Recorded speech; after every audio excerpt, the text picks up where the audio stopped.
new roads to improve America's bridges and new schools. But is it enough? You're listening to Stay the Water. I'm your host, Dr. Eric Claville, and we want you to tune in and stay with us as we dive deeper into the infrastructure bill to learn what's in it, will it pass, and how will it benefit us. We'll be back in just a moment.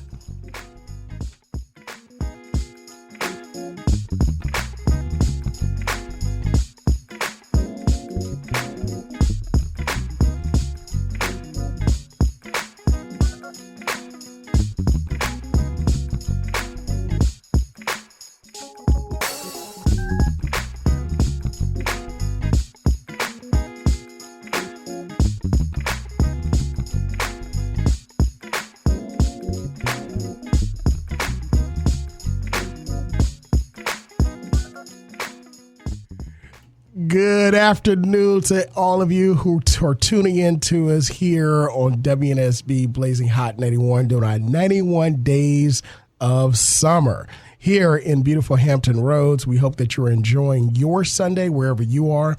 We know we have listeners all over the country. So again, thank you so much for supporting us here on Stay the Water.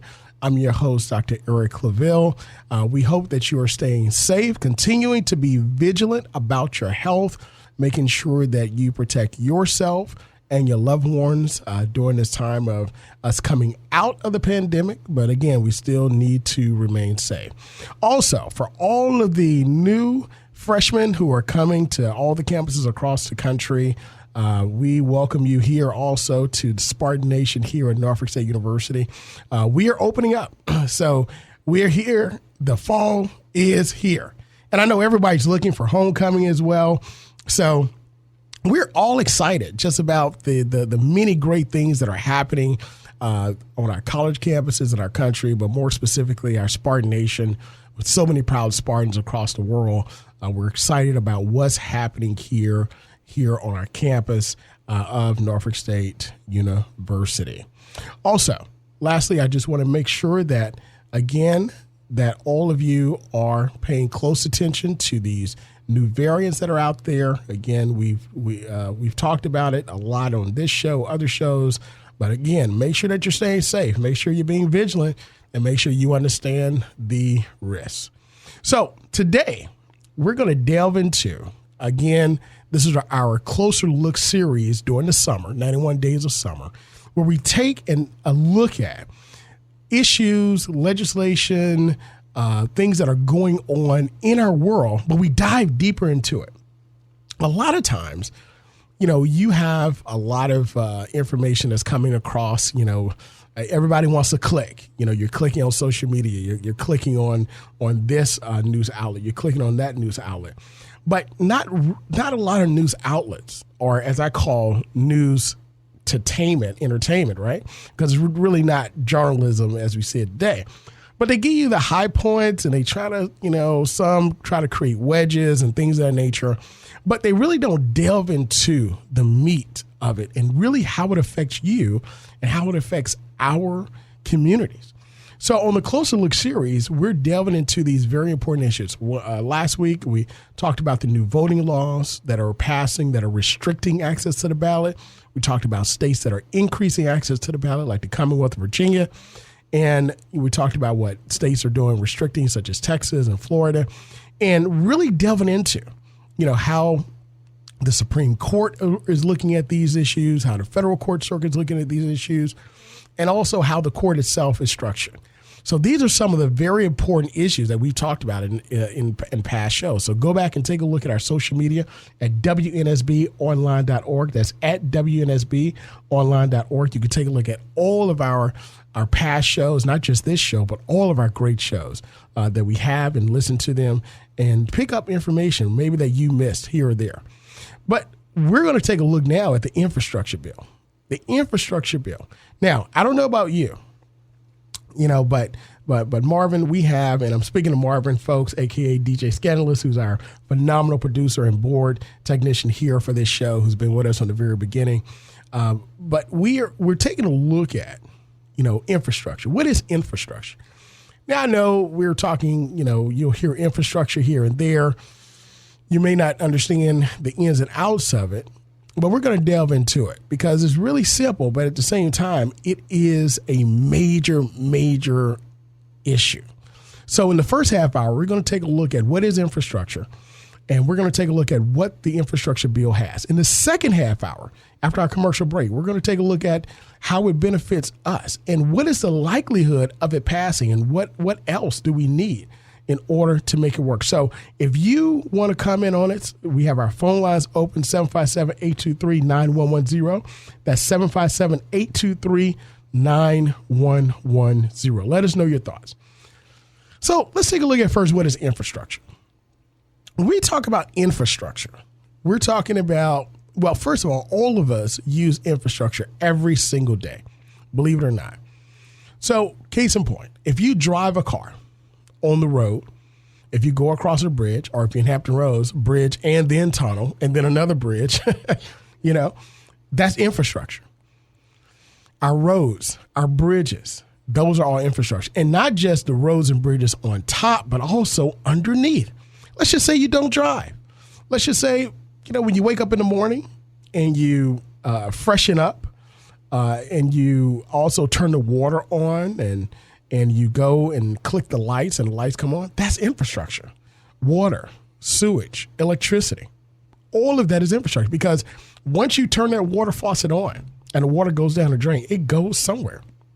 As a matter of fact, it just doesn't go into the street, but it goes through a complex set of tunnels underneath the ground that then goes to various areas like plants to be cleaned and then recycled to be used again, water treatment plants. That's right. And I know about that a lot because my father retired, worked almost 30 years for our local water and sewage plant. So we understood how, when you flush the toilet and when you turn the water faucet on and so forth, that water comes right back and it's treated and clean and we reuse it again. So that happens just happens in every city, but not just, the sewage and water, not just electricity, but even the roads and bridges, but even now. We found during the pandemic when everybody had to be home and still learn, there was something called distance learning. And with distance learning, in order to do it, you had to have something called internet access. And in order to get these large files to come over these lines or come over the Wi-Fi, you had something called broadband access. And we realized, we knew it, but companies realized, school districts realized, governments realize that not everybody has access to broadband internet. Keep in mind, without the internet, we basically have a society that stalls, that stands still. So without it, we simply can't operate. But not just that, not just roads, bridges, water infrastructure, and the like, but also public transit. Now, of course, here we have HRBT that operates our buses. But in larger cities where public transit is the major way to go from one place to the other, you have the subways, you have the metro, you have, of course, the bus lines, you have the trolley carts down in San Francisco and also in New Orleans. You have all these public transits that millions of people rely upon every single day. Millions of rides that happen every single year. The idea is if we don't maintain these, what will happen? But also, even with this type of improvement in our roads and bridges, even in this type of constructing of new infrastructure, we still have to look at what we did before and to clean up the pollution of what we did before, the mistakes that we made before. So in doing so, we now have this opportunity under this infrastructure bill to go back and say, listen, we made a mistake of taking this toxic chemical or taking these, putting around these neighborhoods when we talk about environmental justice. I know we talked about social justice a lot in the summer 2020, Marvin, but now part of social justice is environmental justice. If you notice, around a lot of places where there were trash dumps, a lot of places where there was chemical plants and things of that nature, or toxic materials, there exists, poor neighborhoods or neighborhoods of people of color. That's That's a fact. You can take a look at it. You could take a look down in down the Mississippi Delta, Cancer Alley, where those chemical plants are right there, strategically placed on the riverbed, that are where you have a higher incidence of cancer, of people that live in those areas. Those areas are majority black, majority poor, majority uneducated. And that was purposeful. So we got a chance to, in this infrastructure bill, to clean that up. Again, looking at the legacy of pollution and making it right. And when you make something right, you also help to repair it. So we take a look at the ecosystem in which it helped to destroy. Again, if you take a look at the coastline in the Gulf of Mexico, you see a lot of the land over 50 years has been destroyed. A lot of the wetlands, and that's because of a lot of the poisonous chemicals that came off of these plants that are going down into those areas and killing off that land.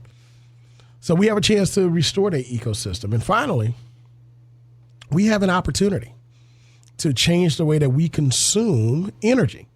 So instead of a lot of fossil fuels, right? So you see a lot of electric cars, electrical infrastructure.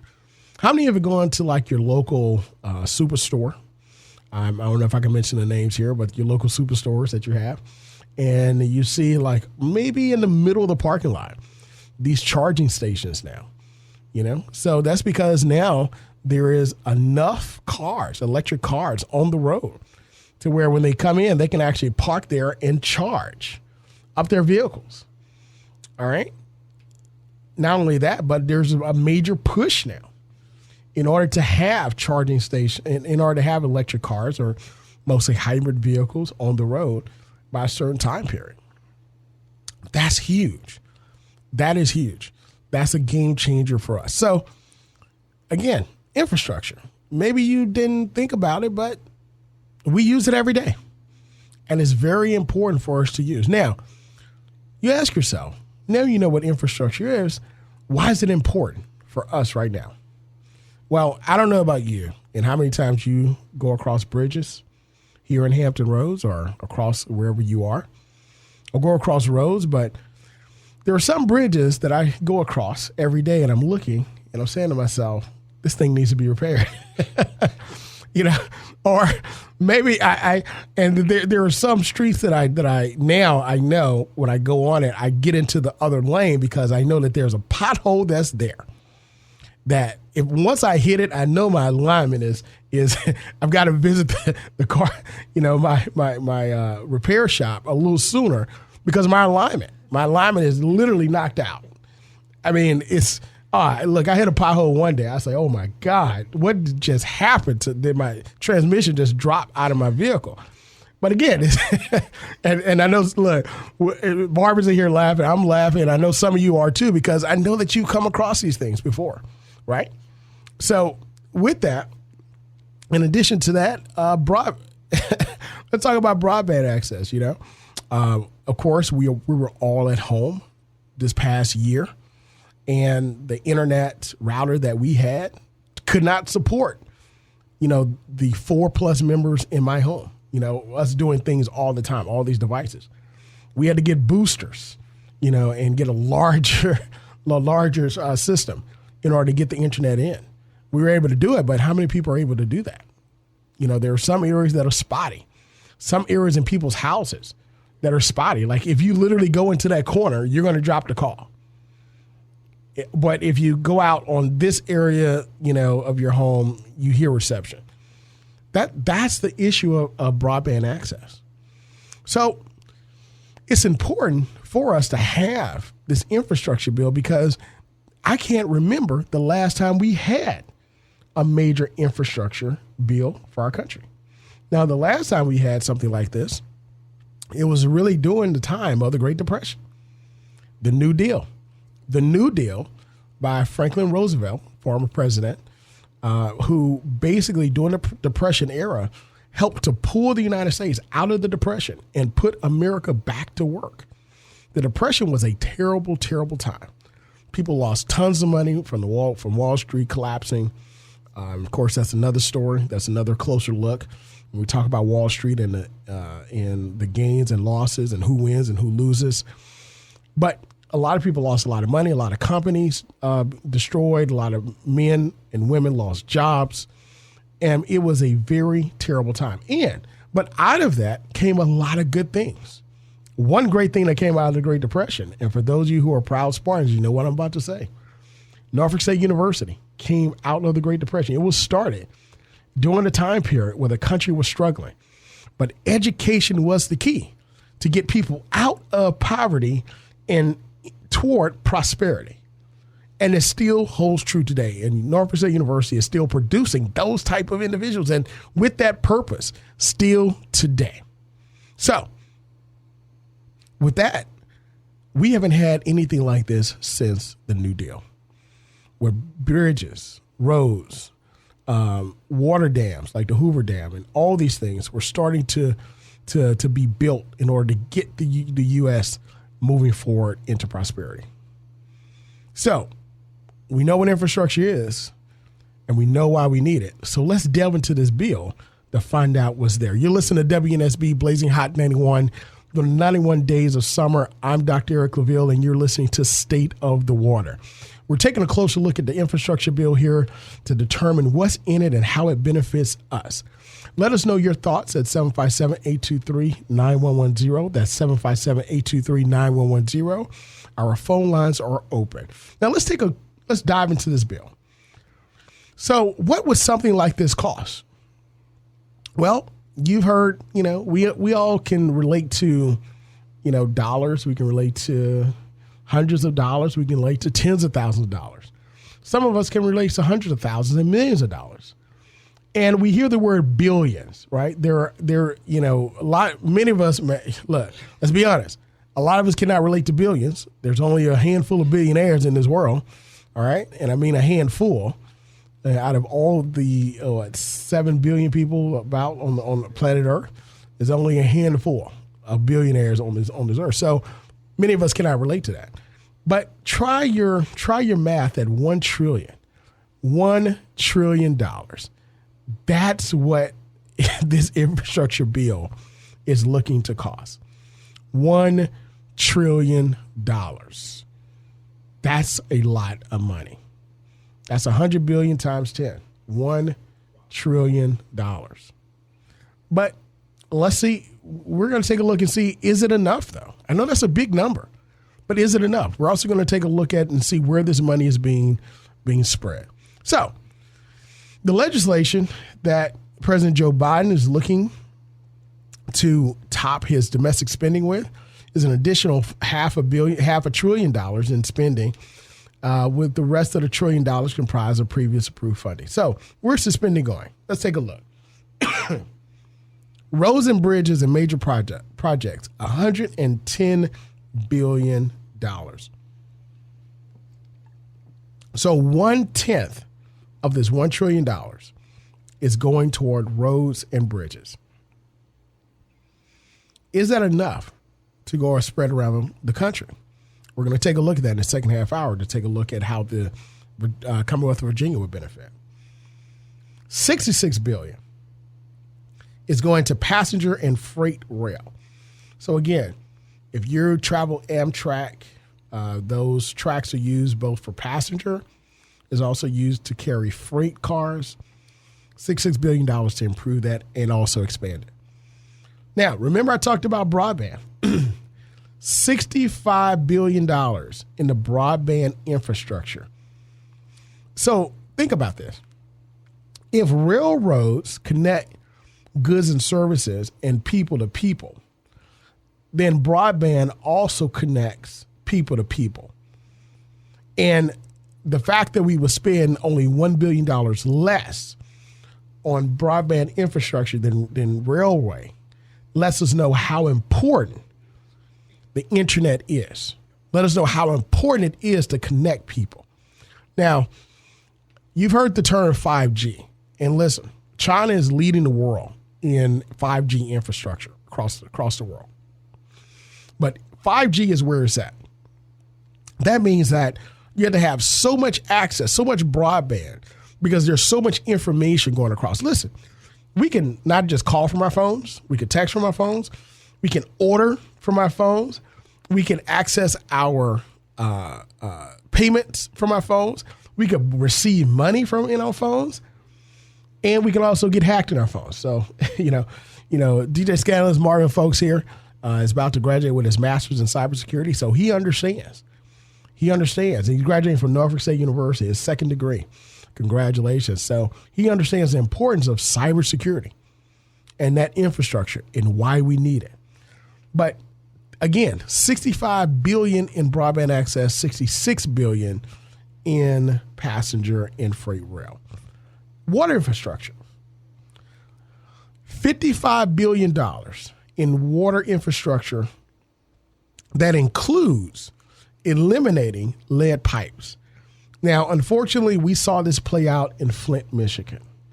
Flint, Michigan was a terrible, terrible, terrible situation.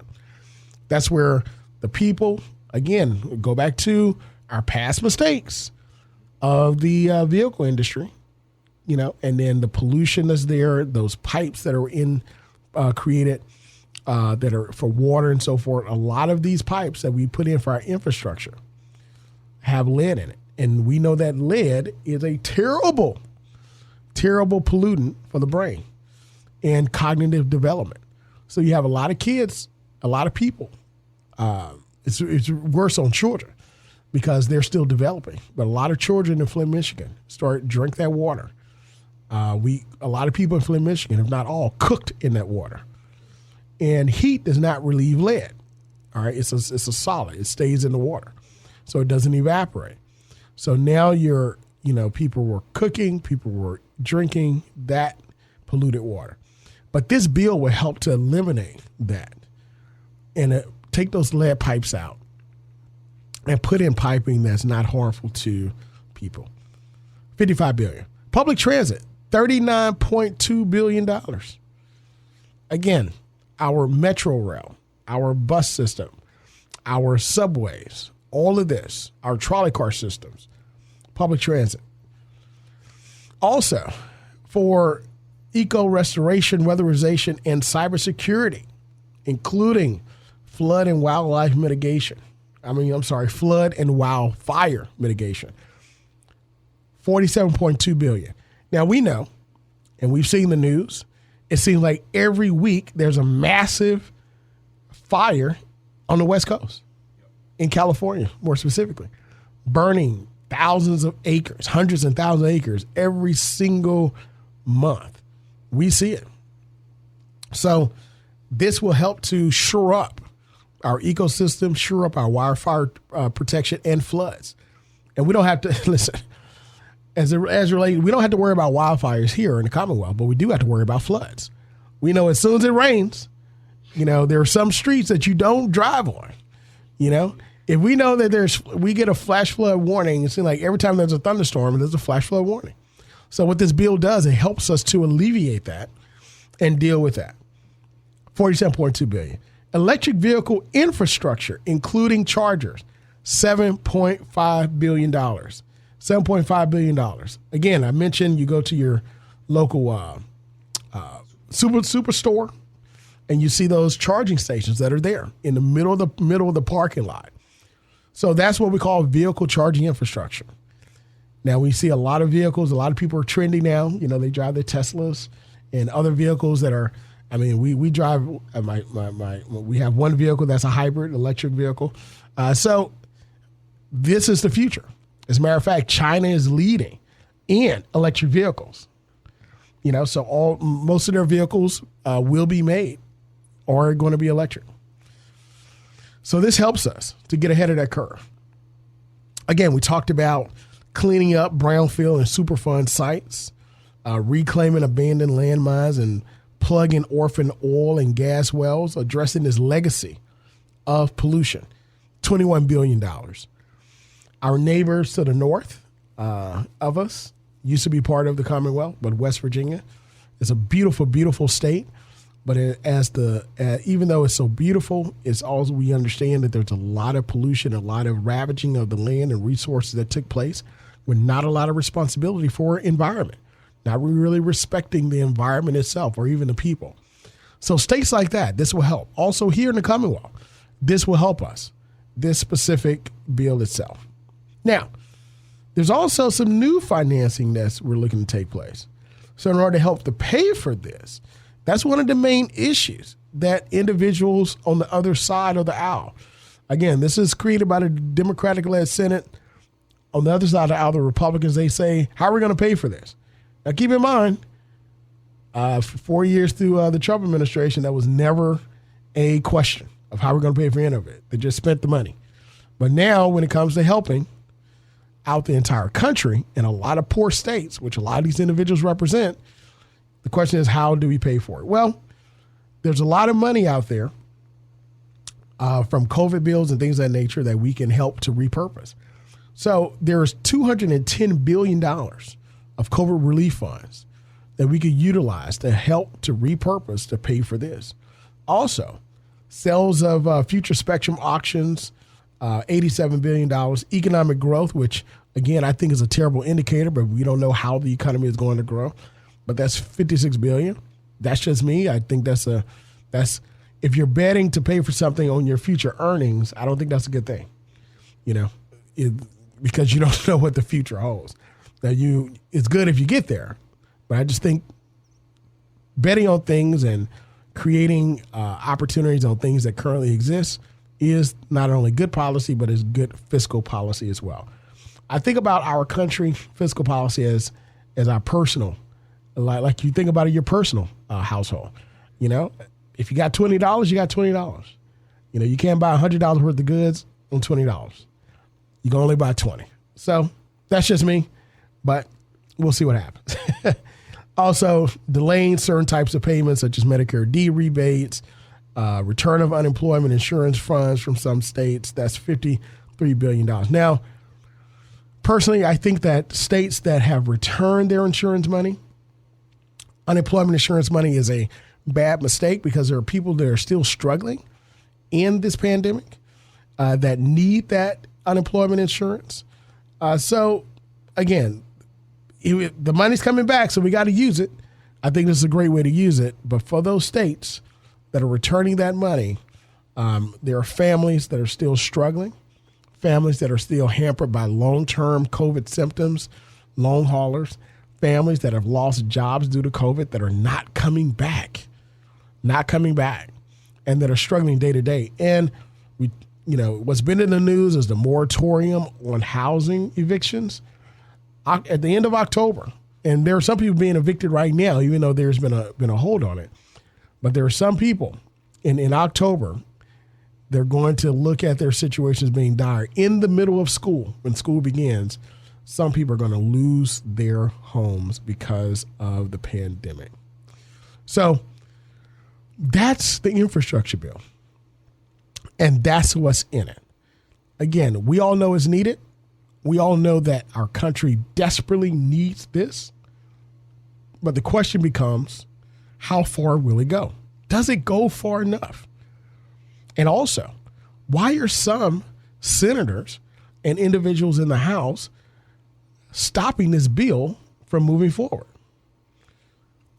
Many people in our country are struggling. This will help to get people back to work. Bridges and roads don't build themselves, but people build them. We can use our brain power for the cybersecurity part, for the building up of our infrastructure for broadband access. That's our brain power. These things don't build themselves, but we can look to put Americans back to work and improve our system if this infrastructure bill passes. So in the second half hour, we're going to take a look at where this bill is in the process. And also, is it enough? And finally, how will it benefit the Commonwealth of Virginia? This is State of Water. I'm your host, Dr. Eric Claville. We'll be back in just a moment after these commercial breaks. It's summertime, and the blazing hot 91 days of summer is heating up with prizes and surprises from area businesses, tickets to shows and concerts, including a cash payout that's never been done in our history, making you a blazing hot winner. Caller number 9! Hey! Well, how would you feel if I told you that you are caller number 9? This is Jeremy. You calling number 9, Jeremy? I don't never win nothing on the radio. Hi, I'm Aubrey from Portsmouth, and I just won $91 cash from Blazing Hot 91. You can be the next big winner in the Blazing Hot 91 Days of Summer. Your opportunity can happen at any time. Keep listening all summer long for the Blazing Hot 91 Days of Summer. Blazing Hot 91. I heard the COVID-19 vaccine And has the thing I heard about the vaccine... Sure, but do we really know about the long-term effects? Did you read that thing on the internet? He heard from his cousin that they don't... Okay, you're hearing a lot of talk about the COVID-19 vaccines these days. So how do you find out if getting vaccinated is right for you? By talking to someone you already trust, your doctor or healthcare provider.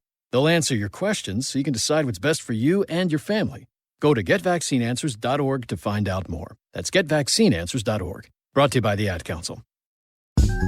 Welcome back to those of you that are joining us. This is State of the Water. I'm your host, Dr. Eric Claville. We welcome you back to WNSB Blazing Hot during the 91 days of summer. During this time period that we're looking at here on State of the Water, our Closer Look series.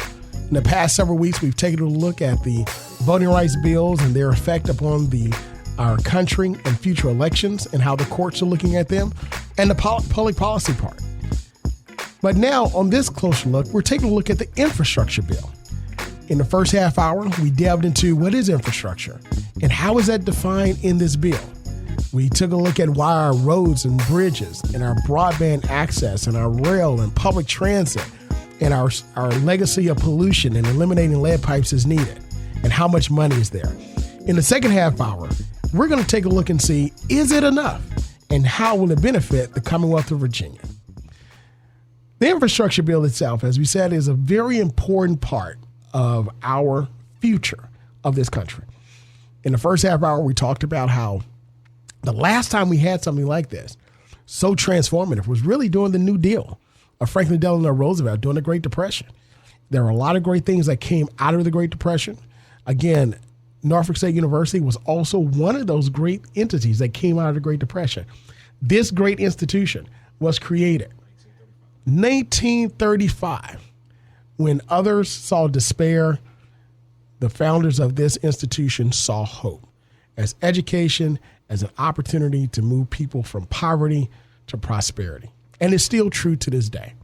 And the infrastructure bill that is the Democrat-led Senate that they put together and work with a group of senators, both on the Republican and the Democratic side. Again, a small group, because not every Republican is on board with it and not every Democrat's on board with how saying that it doesn't go that far.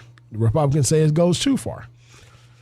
But they work with a small group in order to get this bill packaged. Now, of course, it's not law yet.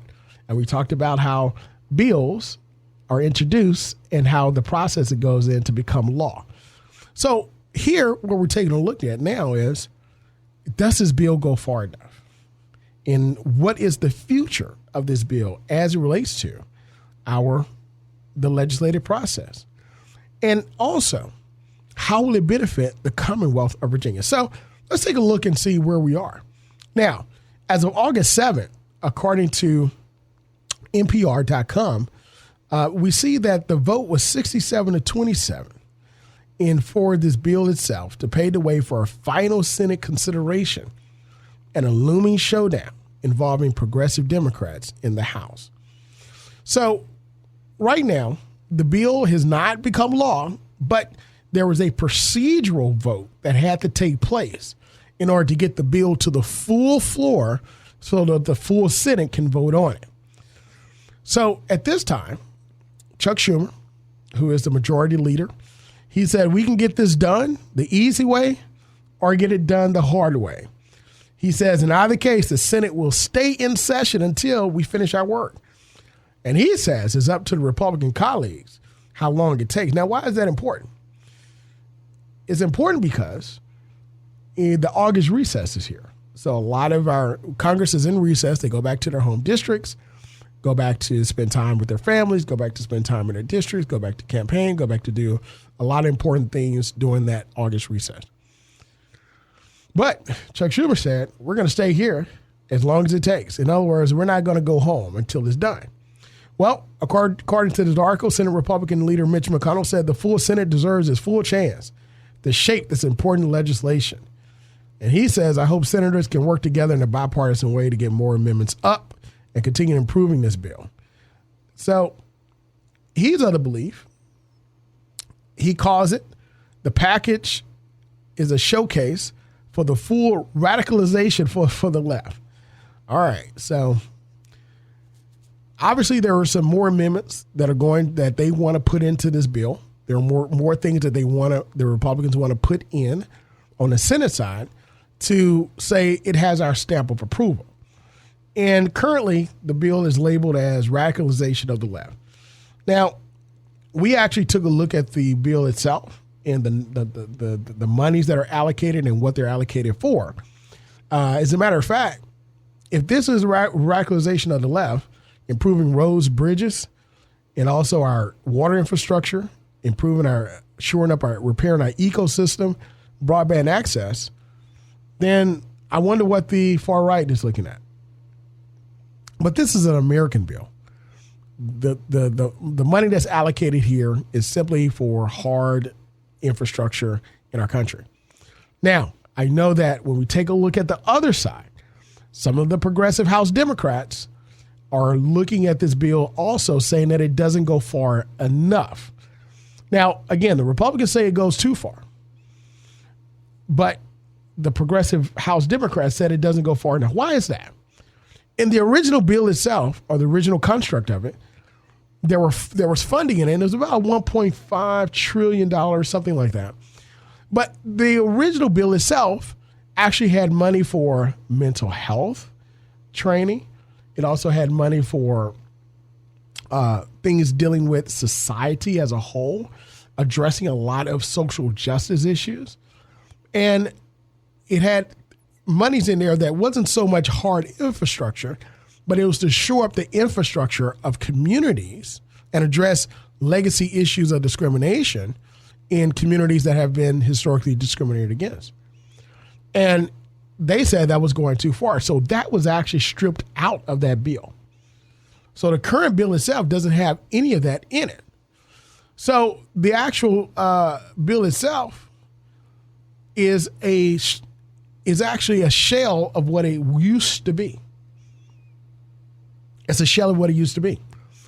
So this bill includes, again, money for electric grid and power infrastructure, money for passenger and freight rail, broadband investment infrastructure, water systems and infrastructure, Western water storage. Because keep in mind, out west, there is a water crisis. You know, we've tapped into our water, our what we call the water underneath the ground and reservoirs there, not just for drinking, but we've tapped into it for agriculture. And that's another closer look, because this is something that I've looked at for the last a little bit over a decade. When we looked at our bread basket that tapped into a glacier in order to use it for agriculture itself about 70 years ago, 50, 70 years ago. And that's drying up. You know, we're hitting some very low levels there. But not just in the West, in areas like Nevada, you know, people are moving to the desert to live. So you got to get water from somewhere. So you got to irrigate it from other areas. But not just here, but also across the world. So we're talking about environmental justice. We're talking about the damages of climate change. So this is a very dire situation for a lot of people, and it's really coming up. So this Western water storage, this $50 billion, is a great investment for us. But also public transit, airports, environmental remediation projects, ports and waterways, electric vehicles, road safety. All of these are investments that are made in this bill. So we don't see anything for mental health. We don't see anything for housing. We don't see anything that deals with investment in neighborhoods and communities that have been historically discriminated against. That's the issue that we're going to come up against in the House. So the progressive Democrats in the House said that this bill does not go far enough at all. Matter of fact, it needs to include a lot more information in there or help for these communities. So what are our senators saying? And we're going to get back to that. We're going to get back to it, but we want to hear your thoughts. Does this bill go far enough? Or there's something else that we think we need to include in this bill, right? 757-823-9110. 757-823-9110. Our phone lines are open. But our U.S. Senator, Senator Mark Warner, and also Senator Kaine, says that they've been in the middle of negotiations as a member of this groundbreaking bipartisan group. So we've had, here in the Commonwealth, we're fortunate to have 2 U.S. senators that represent us that are former governors. And these individuals not only know about how the experience of running the state as the chief executive officer, but they also now have taken that experience to the U.S. Senate and saying, listen, guys, this is what we know we need for our Commonwealth. And this is what we know can benefit our Commonwealth. So they're praising this bill, and they're there as part of a small group that's working on it. So what can Virginia see in this? The I-73 corridor in Virginia could receive funding from this bill. And this is according to a local WSLS.com news report out of Roanoke. So we could receive $7.6 billion to improve roads and bridges here in Virginia. And of that, one major project is in Southwest Virginia, Interstate 73 corridor, which has been in works for decades. And those of us that have traveled that area, you know, there's always some construction that's there. Well, this infrastructure bill will help us to end that construction. And by ending that construction, it makes traveling that corridor a lot easier. And we know how difficult it is to travel that corridor. So that 73 corridor is one of the major projects that we could receive for that. So the Commonwealth of Virginia can receive $7.6 billion for roads and bridges. We could finish I-73. But also, with this bill, Virginia will receive $1 billion for public transit. That's huge. $1 billion for public transit. So that means we improve our HRBT bus system. We improve our train system in Northern Virginia to get to and fro. And let me tell you, I would rather ride the train headed up to Northern Virginia, D.C. anytime. Sometimes we got to drive. I get it. We take that drive a lot. But I prefer to take the train. I prefer to take public transit 110% than anything else. But with this particular bill, it also helps to fund and improve our flood system. So Hampton Roads can benefit from the flash flooding that we have to help improve that. We understand right now, if you travel the HRBT, we have a new tunnel that's being added here that will be open in several years. We also have a lot of construction, the widening of I-64 that's taking place. That's because of past investment. But when we talk about new investment, we're talking about improving the roads that we have in Hampton Roads, improving the roads that we have in our public transit in Northern Virginia. So and also in the Richmond area, we can benefit tremendously from this infrastructure bill because it is a bill for the American people. As a matter of fact, according to the Brookings Institute, this particular bill, by the way, is a little bit over 2,700 pages. To be exact, it's 2,702 pages. That's, now who's going to read all that, right? I can tell you not many people are reading it, which is why you can put little things here and there in it, and some amendments are coming in, and it's going to increase it. But at the same time, these are the highlights of that particular bill. But of this Infrastructure Investment and Job Acts, all right, it's just not infrastructure, but it's also Job Acts because the American Jobs Plan that's proposed in this by President Biden and his administration will help to put us back to what we call, and I said it before, the New Deal, to the levels of the New Deal during the time of President Roosevelt. This is huge. This is actually huge. This is what we call, the Brookings Institute is calling it a generational investment like we've never seen before in modern time.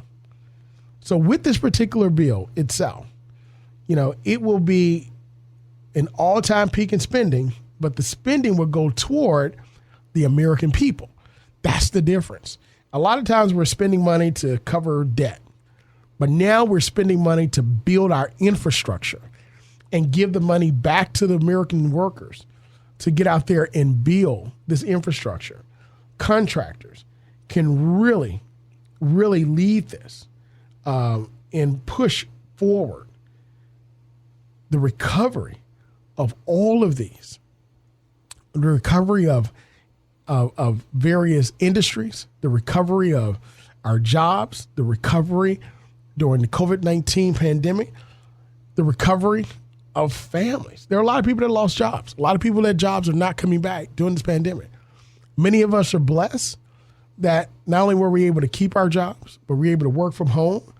And many of us have found opportunities and took that chance to go back and get recertified in that area based upon the funds that were given to community colleges as free grants if you enrolled into it, and now you have a new career. I mean, it was a lot of great things that came out of tragedy. And it's the same thing that this infrastructure bill would do. A lot of great things can come out of this if we only pay attention to it and we push it forward. So again, is it enough? Does it go far enough? Does it address all the major issues that we have and to deal with in our country? I'll say this, $1 trillion, we spent a few $1 trillion during the pandemic a couple of times during the CARES Act. Universities, municipalities, millions of dollars were sent. Billions of dollars were sent to states. Millions of dollars were sent to institutions of higher education, school districts to help fund during this time of the pandemic. And I believe that was a good investment because we invested in our people. Many other countries, they couldn't do that. There was shortages of everything. But in our country, we're blessed to be able to do that. So $1 trillion, just an additional $1 trillion on top of the several trillion spent during the pandemic, I believe we could include a little bit more. I believe that in order to really address the major issues of our society of generational discrimination, we should go back and include that in our infrastructure bill. I think it has to be done. I think we have to address those legacy issues, because if we don't address the legacy issues, guess what? It continues to happen over and over and over again. You have families that are continuing to be left behind. You have individuals who continue to struggle, and we say, well, such and such made it. How come you can't do it? Well, such and such made it because they were able to push through. Maybe they had support, maybe they didn't. But everybody can't do it. We shouldn't have everybody to struggle. Everyone shouldn't have to struggle to make it. We should be able to provide a hand up, not a hand out. Again, I'll say that again. We should be able to provide in our public policy a hand up, not a hand out, to give people an opportunity to live and capture what we call the American dream. Because as I stated many times on this show, and you know it, this is our country. We have to build it. We help to create the culture of it. And we will help to create the future. It's ours. So let's help the greatest asset that we have are people. Why not invest in those people? I think it's a great opportunity for us. I think it's a great opportunity for us to move forward and do a lot of great things. So I think we could add in another $500 billion. Another $500 billion. could be added in to address historical issues and racism and discrimination in communities of color, African American communities, Black communities. I think that Black Wall Street, Tulsa, Oklahoma, and what was created in Richmond 20 years before Tulsa, Oklahoma, I think that we should include funding to increase business infrastructure in Black communities. I think that should be one of the major parts of this infrastructure bill in addressing societal ills. Ultimately, you become a part of a community not just because you live there, but because you spend your money there. And the people who live in that community should help own that community and spend their dollars in that community.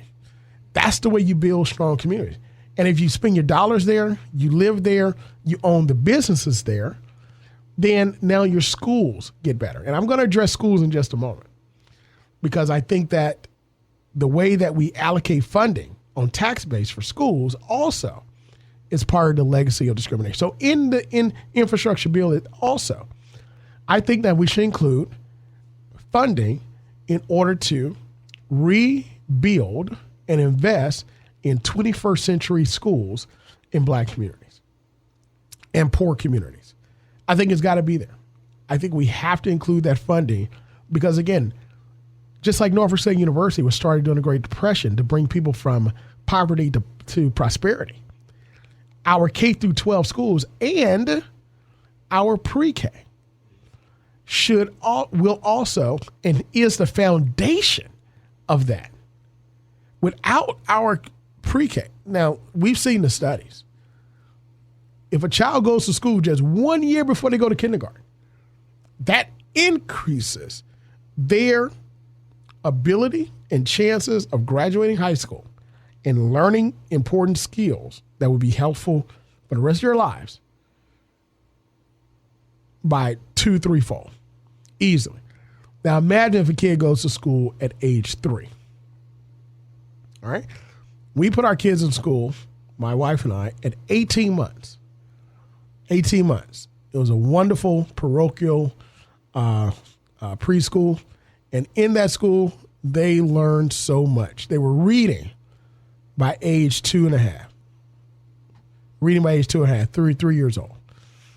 You know, putting puzzles together, simple mathematics and things of that nature, but also learning life skills. Okay? So when they got to day school and when they got to elementary school and high school, they excel based upon those skills that they learned during that time period.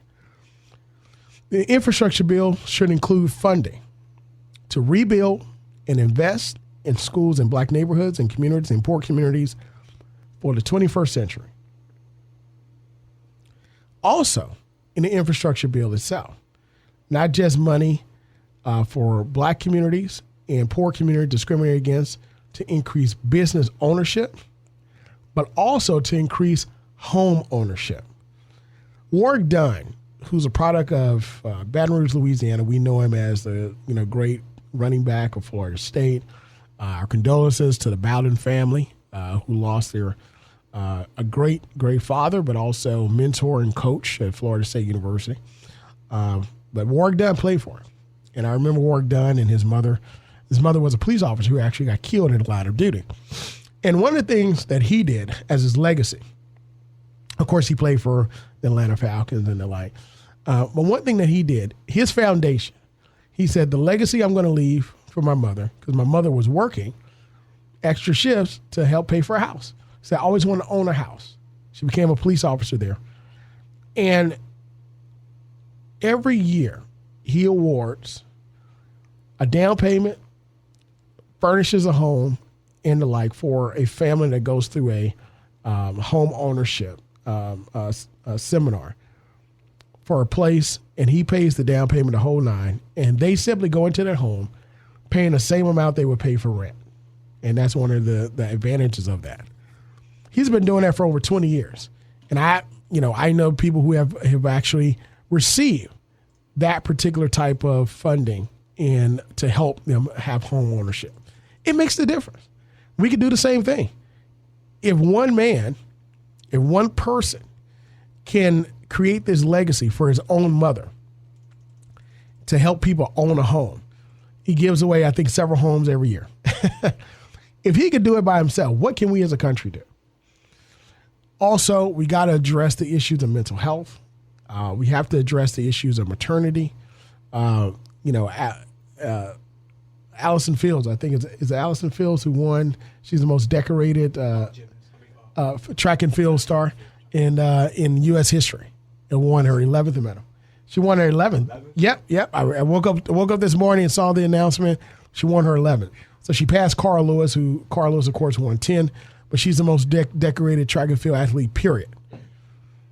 But she went through a process, where Nike was dropping her because she got pregnant. And she went through a very harsh delivery, where she had to deliver her baby premature. But she said, you know what?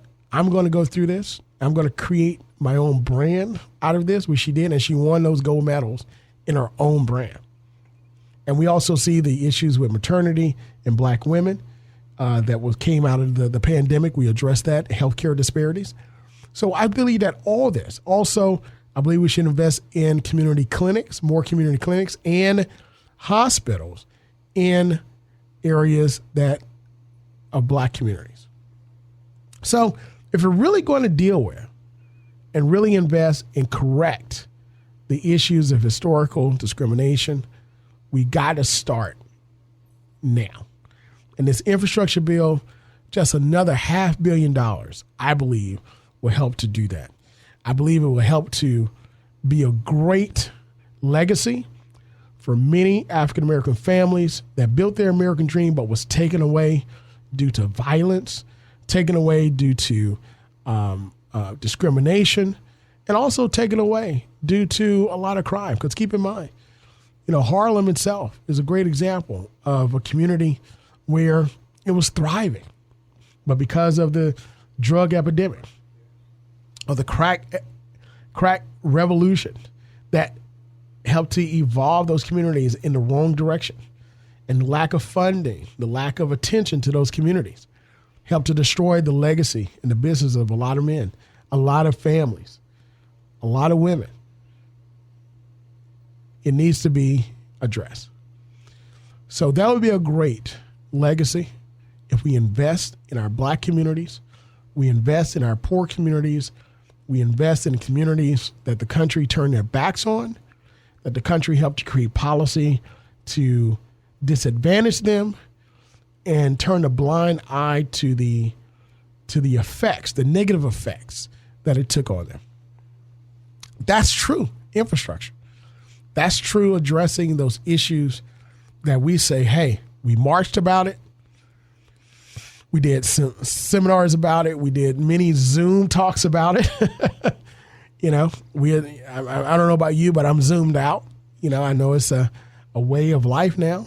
And I thank God that I can attend meetings all across the country and don't have to fly there, especially the way things are now. If you try to book a flight on some airlines, you're probably abandoned for a while. But again, out of the pandemic came a lot of issues that we pulled the covers over, and now we can address.